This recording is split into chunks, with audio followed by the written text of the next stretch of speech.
Dobrý den, milí diváci televize Nevím. Vítám vás v kulturním domě Krystal, kde se dnes celý den odehrával mladý moderátor roku 2013. My jsme tu měli odbornou porotu, která byla složena z porotci, jako byl Leoš Mareš, který sice přijel pozdě, ale nakonec dorazil.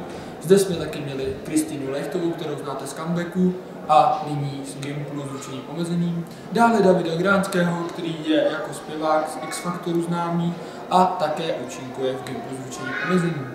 Máme pro vás reportáž z mladého moderátora a já jsem si pro vás připravil rozhovor s Kristýnou Lechtovou, kterou jsem zastihl jen tak předtím, než vystoupil David Gránský.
Televizi jsem si připravil rozhovor s Kristýnou Lechtovou, která je porotkyní vlastně zde na moderátorovi roku 2013.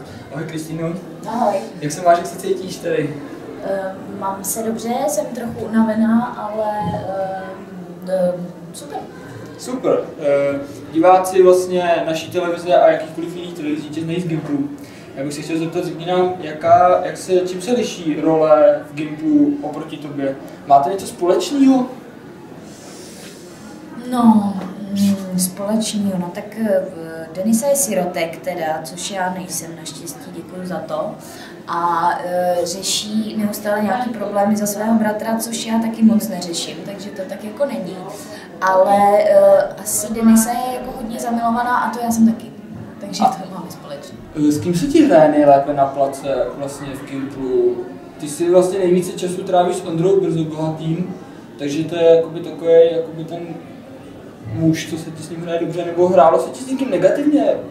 Měla jsi tam vlastně roli muže předtím, že jo, a ten nebyl moc pozitivní, nebo jeho role nebyla moc kladná. Tak... To je ale vždycky tak, jak to je na tom té televizi, tak to samozřejmě většinou nebývá potom v reálném životě, takže Petr Batěk je hrozně milej a hodný kluk, ačkoliv hraje takovouhle roli. No a s Ondrou se mi samozřejmě taky hraje dobře, ale úplně nejlíp se mi hraje s Jáchymem Krausem. Právě k Jáchymovi jsem chtěl směřovat další otázku. V tisku proběhlo to, že Jáchym Kraus má více fans než jeho bratr. Co si o tom myslíš? No, může to zkomplikovat nějakou válku rodinou? No, to si myslím, že určitě ne, ale tak Jáchymovi je 14, že jo, což je úplně cílová skupina teďka. To si myslím, že zabuduje, no, Jáchym.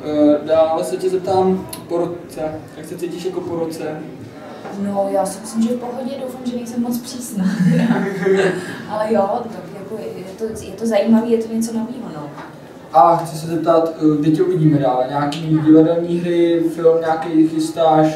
Kromě cest? Tak divadelní hry hraju teda jako v Praze, že jo, hodně divadle, a co se týče filmů, tak to tam za první nemůžu ani říct a za druhý zatím se nic nechystá, takže takhle. Dobře, tak já bych poděkoval Kristýně za to, že nám takhle ochotně během pár vteřin a pár minut dala rozhovor. Mám vás hrozně rád, pro televizi Nevím, Dominik Fischer.